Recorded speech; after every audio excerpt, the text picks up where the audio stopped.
Hindi po sila mag-park doon sa kanilang designated parking space. Ano pong sanction sa kanila? May parking attendant naman kami na nagpapasunod ng regulation po ng parking. So, hindi naman po, kasi yung mga bawat, yung inventory ng mga sasakyan na merong mga kanya-kanya ng space. Talagang ginagay naman yung parking attendant just to make sure na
Hindi po sila mag-park doon sa kanilang designated parking space. Ano pong sanction sa kanila?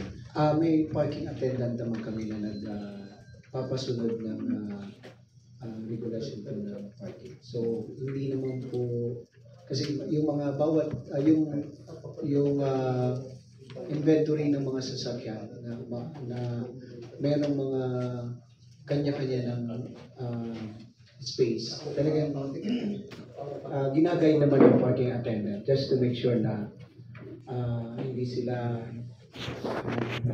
What if the vehicle, the driver of the vehicle refuses? Gusto ko dito sa spot na to. Mas malapit sa amin. Mas madaling lumabas. Before na maibigay naman yun sa kanilang mga parking slot, nagkaroon naman kami ng a series of meetings just to inform them of the regulation. So you are so sure na Yes po. So walang kumbaga walang precautionary measure itong inyong measure. Maliban po dito sa regulation, meron po kaming ginawang contract list tsaka yung under ng contract list in terms and conditions na diniscuss na rin lahat ng members at saka ng BOA Association. Okay po, kasi without penalty, kung ako po kasi yes. kung without penalty, without specific penalty, hindi ako matatakot na na wag sumunod. Nandun po yun sa terms and condition po ng barangay. Ayaw bang gawing ordinance na lang ito para diretso na malagyan nyo ng penalty? Kasi resolution na po ito yung barangay tax ordinance kung saan doon doon binaise yung sa parking fee, nakalagay na rin po doon yung mga conditions kung saan let's say mayroong mga paglabag sila, so pwedeng balikan kung ano yung pinirmahan nilang kontrata. Naka-specify na po.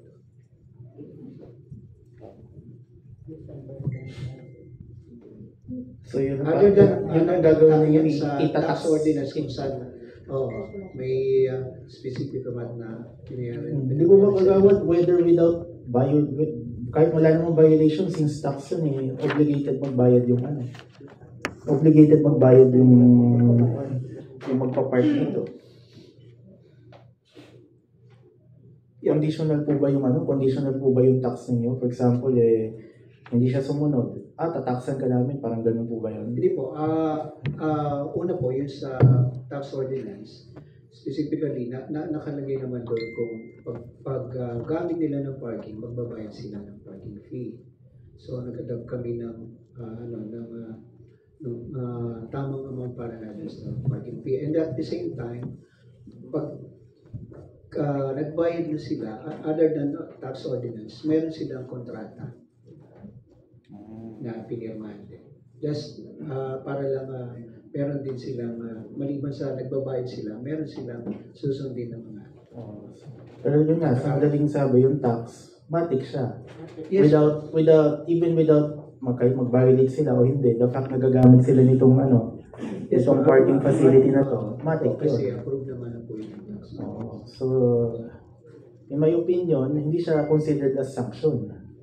Kasi po, ang question ko kanina, anong sanction sakaling may mag-violate? Hindi po siya sanction. Kasi matik siya eh.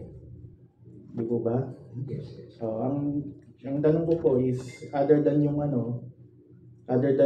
automatic na ine-exact niyo po sa kanila, which is the taxes, what are the other sanctions? So, i-demand, kasi di ba, sabi niyo may kontrata. Yes po. De-demanda niyo po sila? Hindi po. Breach of contract? Sa contract po doon, actually, 1 year yung kasunduan doon na pwede siyang i-renew after 1 year. Pero pagka meron silang mga violation, nakalagay din po kung ano yung mga sanction. Wala nga lang pera lang. Okay, so 1 year yung Yes. yung contract. So within that period of 365 days, pwede akong mag-violate. Hintayin ko na lang matapos Yes, ang halimbawa po sir yung kunwari sa kontrata nila yon, prior dun sa parking fee regulation.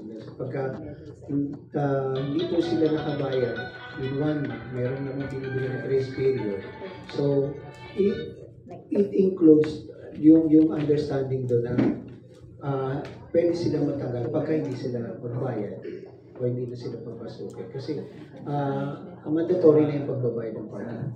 So that is a separate agreement other than this resolution. Hindi po ba? Yes. Okay. Pero kung itong resolution lang na ito, ang pagbabasihan, parang nag-violate siya ng parking rules and regulations. Oo. Parurusahan kita dahil sa resolution na to. Hindi pwedeng hindi ito yung pwedeng maging basis. I-attach na lang namin po dito yung para kasi although walang penalty ron, pero merong sanction doon. Anyway, pwedeng i-attach na lang po namin sa second list namin yung ginawa contract. Pero ang main nyo po kasi, ang main legal basis nyo po on imposing that policy is this resolution. Yes po. Opo. At sa resolution po, hindi po tayo pwede mag-impose ng penalty. Yes. So, what could be your best suggestion? Nabasa niyo na po ba yung ordinance tungkol yun sa parking building? Parking building natin dito sa City Hall. Wala pa po. Kaya ba po?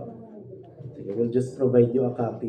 Baka pwede yung maging basis yun. Yes, sir. Opo.